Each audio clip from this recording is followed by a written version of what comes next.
and the team in it that I help try to support are building global, persistent AR and MR across the planet for anybody to put their augmented reality, see, share, create, discover with massive multi-online, so it goes across IOS and HMPs. But this is about, in doing that, we came across all of these issues. So this is where it began. Once you start to think that big, you realize, wow, it is a giant world out there, and what is ahead is in some ways very scary and also a great opportunity. This is why I want to talk about DLT, crypto, spatial web, mesh AI. Let's see if this works left or right. Okay. By the way, there's 24 concepts in 24 minutes here, so I'm going to be booking it. Everybody knows high fidelity. This was sort of the same moment Ether came out. This is Second Life in VR. Sometime around 2017, probably 2016, people said, well, why not VR digital land on the blockchain? So Decentraland showed up. And most recently, I checked in, and the volume sales off of Decentraland were somehow integrated with CryptoKitties. This was in June of 2018, generating more USD in Ether than any other D app. So it's an interesting story of memes and how that interacts with virtual land. We looked around, and we've seen a lot of other companies come out trying to merge AR now, not VR, but into AR, into actually spatial. These are things like Infiniverse, Arcona, Bubble, and that tends to be, to me, our team looked at that and thought that's a sort of a 2-day concept. It would take about 2 days to think, well, if we carve off our technology and make some land here, then it would, we could actually blockchain it. Then something like IZX is Pokemon Go and crypto. These are very great elevator speeches, but they're not very deep. And so this talk will be 20 years, 30 years out by the time I get to the end of it, and it will be about the phase transition that blockchain is a part of as we move to interconnectedness in such a multi-domain way that few of us can grasp. Some other DLT for XR out there, Phantasma is doing a camera positioning system, not the VPS for Google. They're trying to make it open and for everybody. There's something called Gaze Coin, and what's interesting is it's a first attempt at a spatial attention token. It's a little too VR. I think the technology for spatial attention in a 60, an AR at 60 is a little further away. These are other, this is what it looked like in 2017. So we began our journey to examine, can we put our Bitcoin was at 800 January 2017. And so we said, well, can we blockchain our technology? And it was very clear that you don't, it's a much bigger idea. It's just sort of brittle and not very long-term if you try to just take our particular thing. It's a much bigger idea.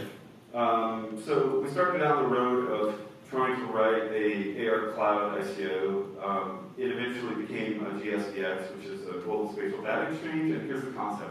All data is really important to all other spatial data. And you can't get that across enough, that if you try to build a blockchain off of just your particular technology, you're not including the IoT and the GIS and all the other pieces of technology, of spatial data that need to talk to each other.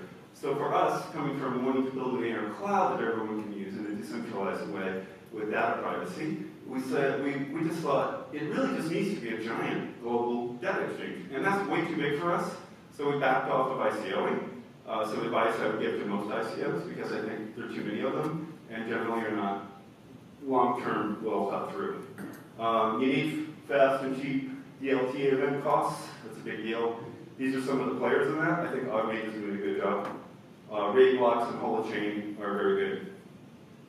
You need decentralized data storage, and again, I'm going to work through these decentralized databases. All of these things have to be integrated into some coherent package that allows your global data exchange to exist. And here's one of the biggest next steps. Create CRUD is a common way in which databases are updated. You need blockchain databases to be able to retrieve, append, and burn. They don't tend to do that yet, but that can be worked on. It's really essential because GDPR, which is the European sort of form of trying to bring data rights back to people, does not can be legislated across the globe, and it doesn't travel very well. So I can disappear my data in Europe, but it could show up in the United States or other places. The Europeans can't say much about that. So I believe that DLT, which is a better term in my mind than blockchain, which is overused, a distributed ledger really helps to globalize potentially a way in which you can burn your data, control your data, power a system of data opt-in or opt-out across the world. There's this great thing most of you probably have heard of, the basic attention token. The man who wrote JavaScript started the Brave browser, and in it, he's cut out all the BS that exists with cookies and all these other ways in which your data is monetized by giant companies, and there's not a lot of value in that exchange because the advertiser gets about 10% value. You get a little bit just by seeing something, but in the middle is people making money, and it doesn't actually help anybody. So his point was, have a user, have an advertiser, have a publisher, everybody gets a piece.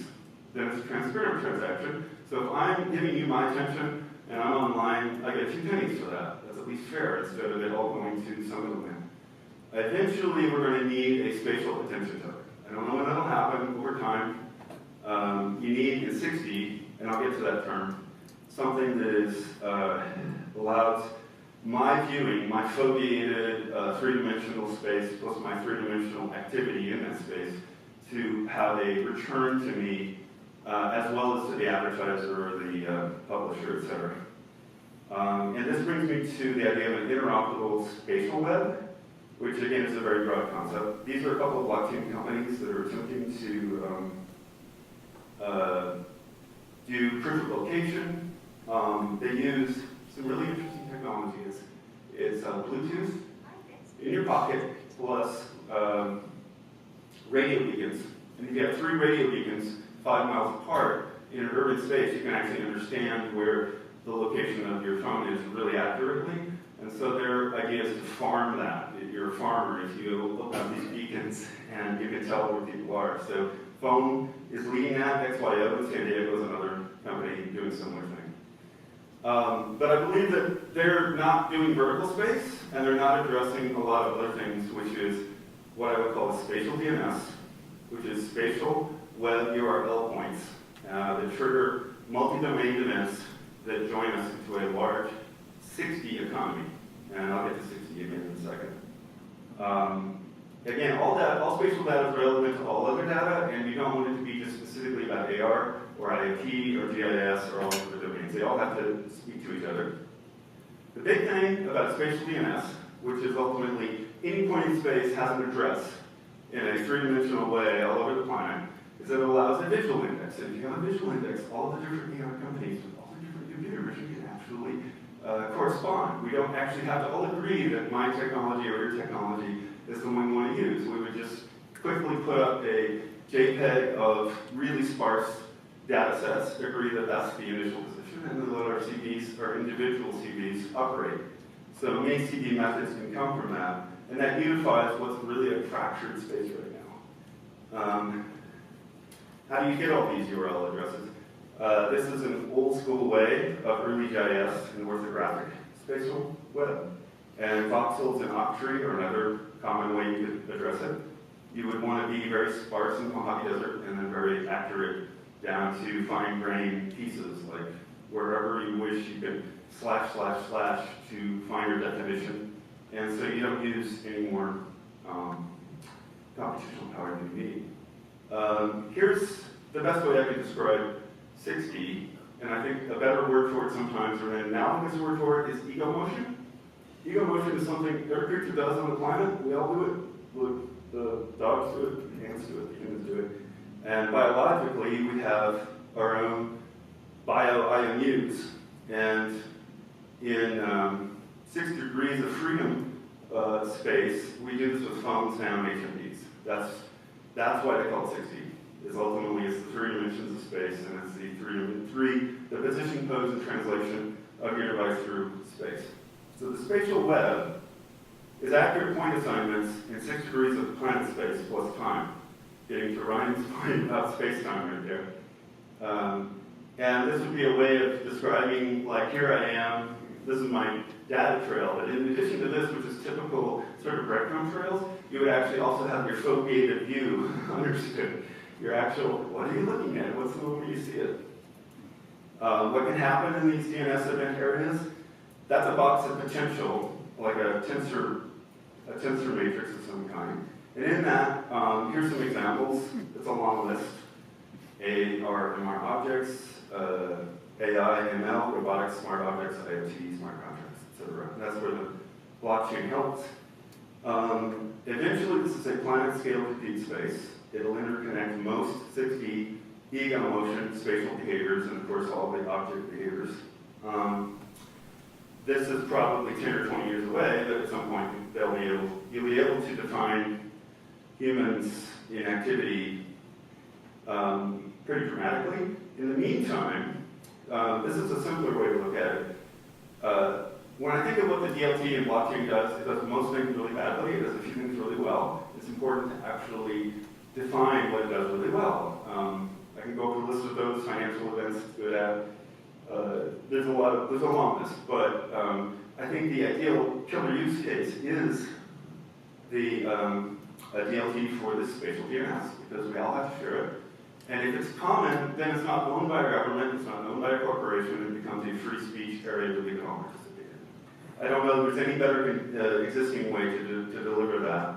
There's one company trying their best to create this full stack to allow that. This is Versus.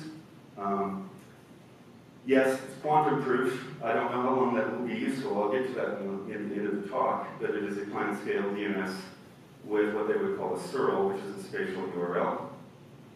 And then AI on the blockchain. I'm going to have to go fast. So they'll find, there's a lot of AI on the blockchain starting.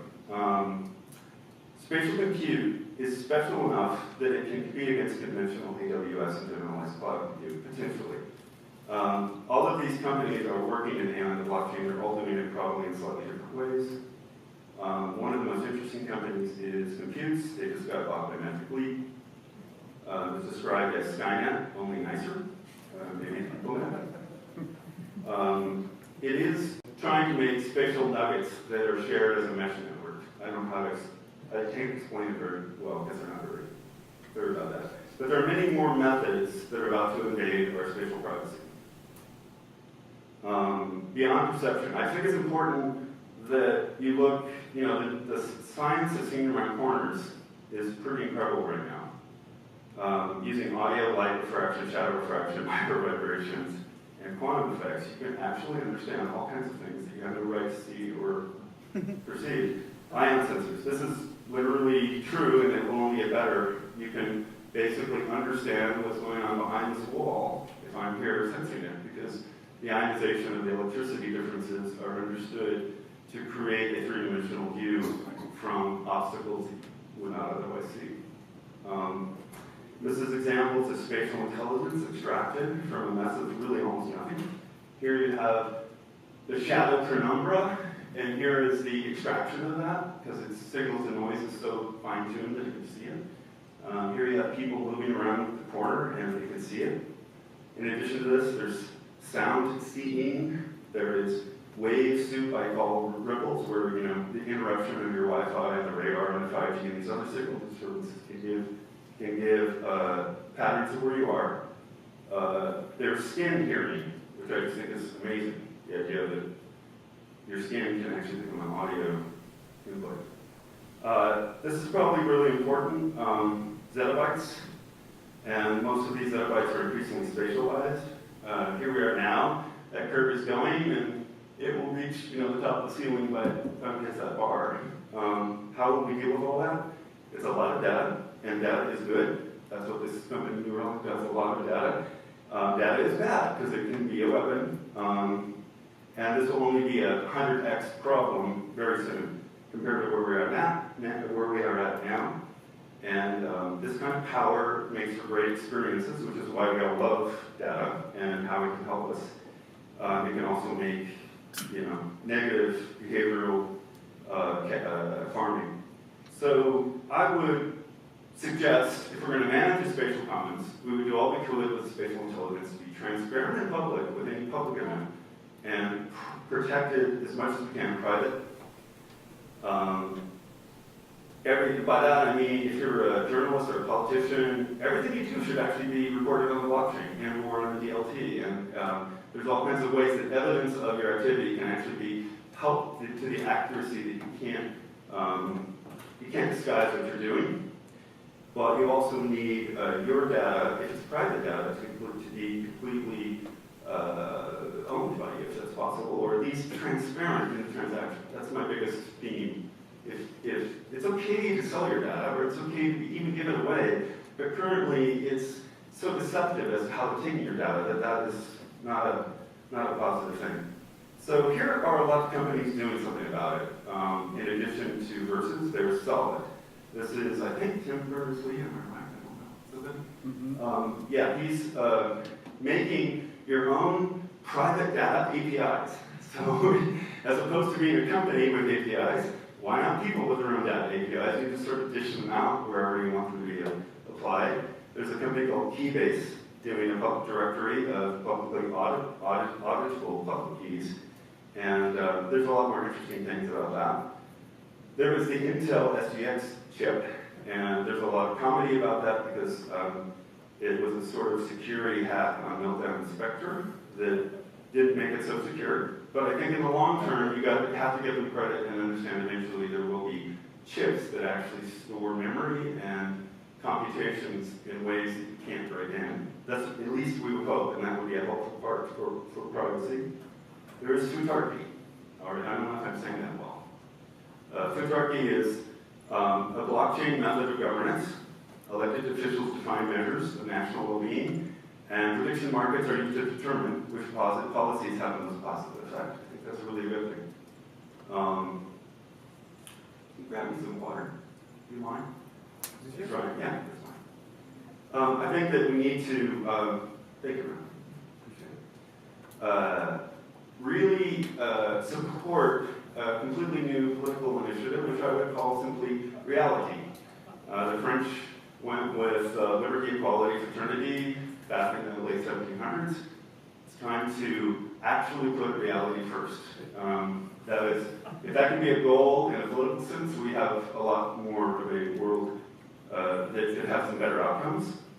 And distributed ledger tech is a part with that. One of the greatest examples is the massacre of Bowling Green. And I think that transparency with proof of location, POL, proof of human activity, proof of event, and time-space event consensus on the DLT could help at least, because people would have to come up and say, hey, that really happened, and here's some documentation of it, and here's people who've, ascribed an oracleization to it. So whether this is a good term or not, I think of data tunneling as this giant concept, of which DLT is a small part. I have gone over this list. You don't need to memorize it, but I'm just trying to point out all the different things that could be a part of protecting your data. So imagine all of that's put into a giant clump and it's all working together. Let's just imagine that's good. Then this would be my visual idea of what all these pieces would look like. So in a sense, you're inside the tunnel, and I'm sharing my tunnel of information with you, and you are with me, and nobody else can get inside that. So we can play in the magic, we can play in the 6D world together in AR and VR, but not be taken advantage of. People can't go in and take all of our behaviors. Now, I think that's all we can do, but I also don't know that it's enough. And part of that is my experience with certain people who are working on Spike AI. Spike AI is amazing. It's coming. It'll probably be here in 3 to 5 years, maybe sooner, who knows. But it gets rid of a lot of the engineering and a lot of the obstacles of current AI. Ordinary developers can use it, and it is scalable. Currently, AI, you have to have data sets, you train them. If you want to change what you want, then it doesn't scale. You have to have new data sets. Spike AI is like 5% the weight and 20 times the first person to bring this to the world was Sophie Deneuve, the Madame Curie of AI. She will get a Nobel Prize. And this is sort of what a SpikeNet would look like. It's incredibly sparse, but all of these tiny behaviors at the bottom all line up. They actually know, without being synchronized, they know where to hit when one neuron perceives an impulse and another one sees it, another one sees it. They know how to synchronize those back. You would call it self-arborizing. And again, I'm not an expert, but it prunes itself. This data tunnel that I described is just another obstacle that quantum computing, which we all know is coming, and Spike AI, I believe, can relentlessly attack. Because you cannot confuse or disguise our behaviors, even though they're crypto, even though they're DLT. They're still going to understand it by the pattern analysis. It's too strong and it's too readily available. And so I love this because these are the hallucinations made by Deep Dream. This is where AI is attempting to manifest, taking wearables in the store and asking, hey, what's that look like? In AI, one of the most interesting pieces of that is the adversarial network. When you have what they call a generator and a discriminator. The generator is saying, hey, what do you think of this? And the discriminator says, no, that's unreal. And then the generator has to say, oh, what do you think of this? And then the discriminator says, oh, yeah, okay, that's real. Gotcha, I faked it. That's what the generator is doing, and so it wins. And you level up each side. They train against each other. So this is an example. In a sense, I think that if we create our own data trails, the loop is recursive. So they will take what we're doing on our spatial data, actually make better AIs over that. And it will be a difficult place to be in. I don't want to, my worst fear is that we'd be making our own spatial data prisons, because we're obviously thrilled with the technology we're making, but we're also creating better ways to be tracked spatially. The fully weaponized social graph behaviors are completely the story of the 2016 election. And so the question is, who controls our behavior fingerprints? This, to me, is the current level of a hallucination event that we're facing. And the question is, as a society and as a political, social structure, can we discriminate this? Can we actually ask ourselves, what is real, what is fake here? Can we wake up from anti-fact and anti-reality BS? This is a famous film called Hyper-Reality, and in some ways it's overloaded, in some ways it's very attractive actually, although the simplified version is probably what we'll have. But underneath it, this is potentially the spatial data going on between the pretty picture that we're experiencing and then us behaving and being captured in our behaviors. This is why state courts or duopolies potentially, this should be a freedom of speech issue and it should be shared by everybody, otherwise it will be difficult. So data vapor trails. I believe that these will still reveal us, and that's a dilemma. And even if the airplane is invisible and the radar pattern isn't there, the results will remain, and there's so much brilliance in Spike AI that we'll be able to understand what plane just went through that paper trail.